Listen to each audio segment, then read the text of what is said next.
Bonjour chers amis. Que dire de mon arrière-arrière-arrière-grand-mère Juliette, si ce n'est qu'elle est longtemps passée inaperçue face à l'incroyable disparition de son fils Hilaire. Et pourtant, sa vie va nous révéler bien des surprises que je vous révèle dans cette nouvelle vidéo. Mais avant, je vous invite à cliquer sur le petit pouce et si ce n'est pas encore fait, à vous abonner à la chaîne.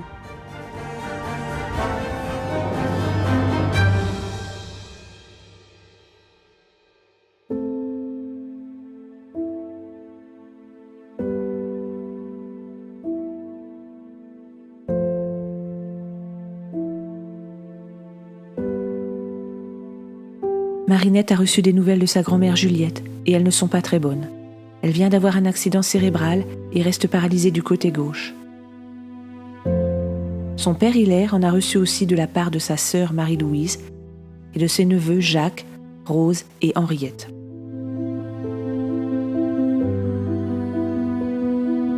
Marinette ne connaît pas très bien sa grand-mère car elles vivent à plus de 500 km l'une de l'autre et il semble que Juliette n'ait jamais pu venir dans le Nord faire la connaissance de sa nouvelle petite-fille. Mais en 1909, la communion de Rose est l'occasion pour que Marinette, qui a 7 ans, et ses parents fassent enfin le long voyage jusque Nantes.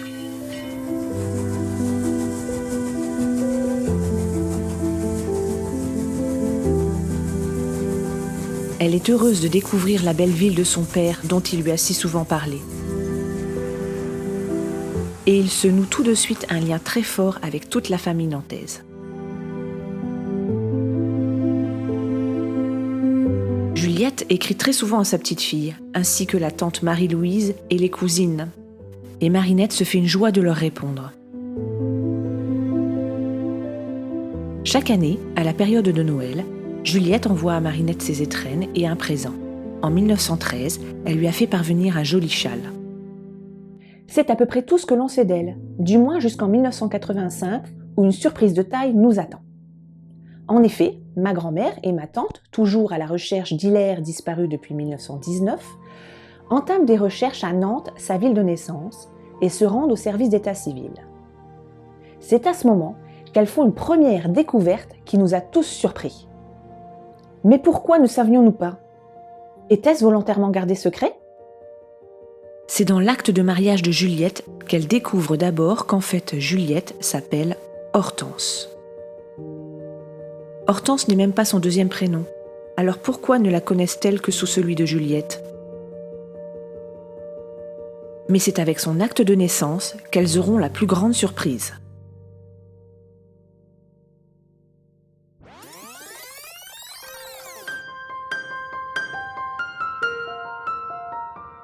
Dans le froid de l'hiver 1841, une petite fille vient de naître. Son bébé serré contre sa poitrine, le soir du 18 février, la jeune maman avance dans les rues de Nantes et ne tarde pas à arriver aux abords de l'Hôtel-Dieu. Il est 21h.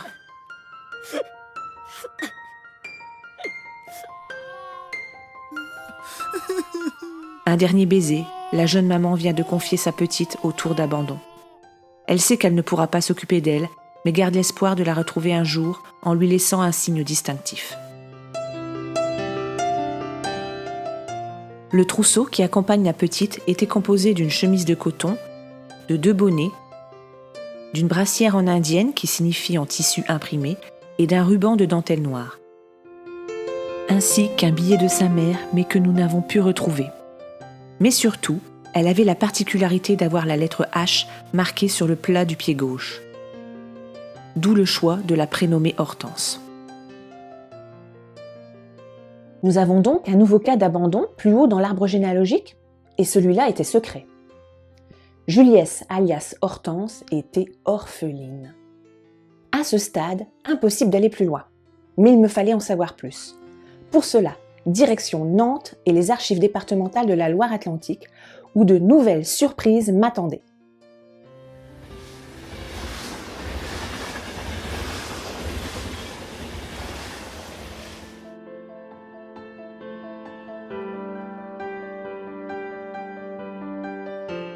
Juliette est confiée à Madame la supérieure de l'Hôtel-Dieu.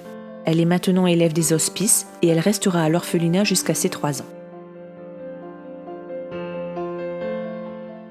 Dès son arrivée, les sœurs changent son prénom et l'appellent Julie.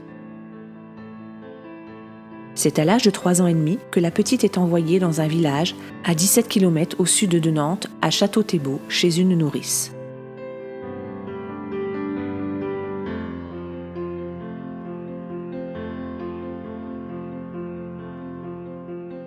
Juliette habite maintenant chez monsieur et madame Gobin, dans une ferme éloignée du village. Monsieur Gobin est laboureur. Avec eux vivent leur fils Pierre, 6 ans plus âgé que Juliette, ainsi que 3 jeunes domestiques. Juliette n'a donc pas passé son enfance à la ville, à l'orphelinat, mais dans une famille à la campagne où elle a probablement participé aux travaux de la ferme. Mais cette enfance a-t-elle été heureuse avec cette famille ?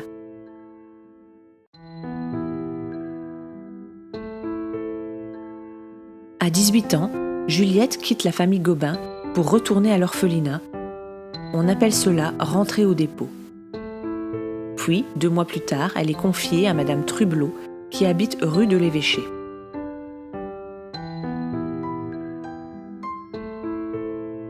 Elle y restera 2 ans, puis change à nouveau de famille pour aller vivre quai de Montcousu, chez madame Naudin. Monsieur Naudin est marinier et leur fils est marin.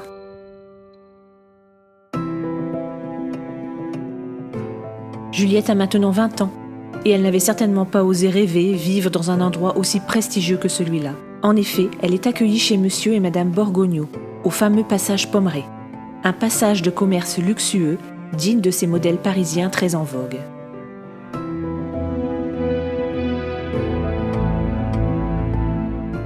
La famille Borgogneau et leurs domestiques habitent au 2e étage. Monsieur Borgogneau est bain-belotier et gère 14 boutiques.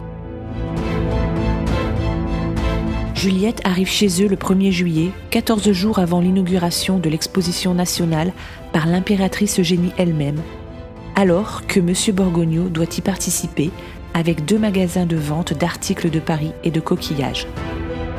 Juliette fait connaissance avec l'élégance et la modernité du Second Empire. Mais son destin ne s'arrête pas là. Les recherches dans les archives et surtout un incroyable hasard m'amènent à découvrir Julie.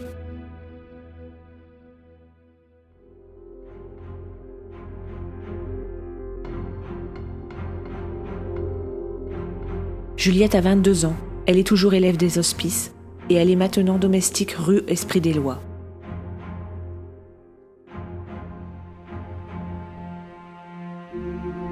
Mais qui est son patron ? A-t-il été bienveillant avec elle ? Elle est enceinte et on ne sait si l'enfant qu'elle porte est le fruit d'une relation forcée ou d'un amour sans lendemain.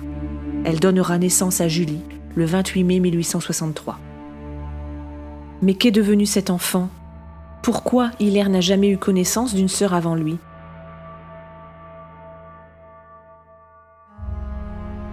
C'est au Clion-sur-Mer, près de Pornic, que je retrouve la petite Julie.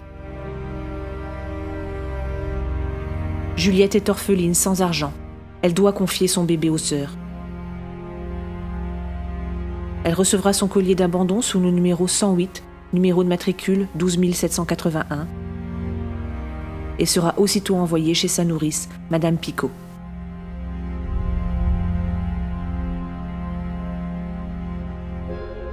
Sevrée trop tôt, le taux de mortalité des nourrissons est catastrophique. La petite fille n'y échappera pas, elle décède à l'âge de 15 jours. Juliette enfouira au fond de son cœur pour toujours le souvenir de cet enfant perdu.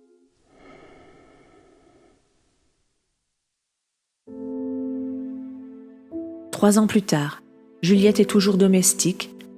Elle est maintenant employée chez monsieur Garousse, un entrepreneur célibataire qui habite rue des Flandres.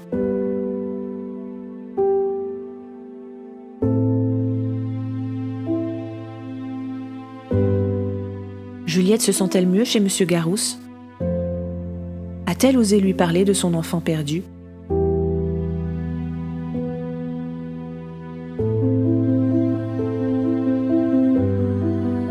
Pour autant, il semble que des sentiments plus intimes se déclarent.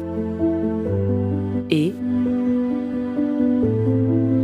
Juliette donne naissance le 30 avril 1869 à Hilaire Étienne Jean. L'enfant porte le prénom usuel de Monsieur Garous, ainsi que celui de son père et de son grand-père. Il sera légitimé par le mariage de ses parents 4 ans plus tard. En 1874 arrive la naissance de Marie-Louise, puis 1 an plus tard, la naissance d'Adeline. Malheureusement, la petite Adeline rejoint les anges à l'âge d'1 mois et Juliette connaît à nouveau la douleur de la perte d'un enfant. La famille a toujours vécu rue des Irlandais. C'est Hilaire qui part le premier à l'âge de 18 ans, puis Marie-Louise à l'âge de 21 ans. Hilarion décède en 1901 à l'âge de 73 ans, laissant seule Juliette jusqu'au 4 avril 1915.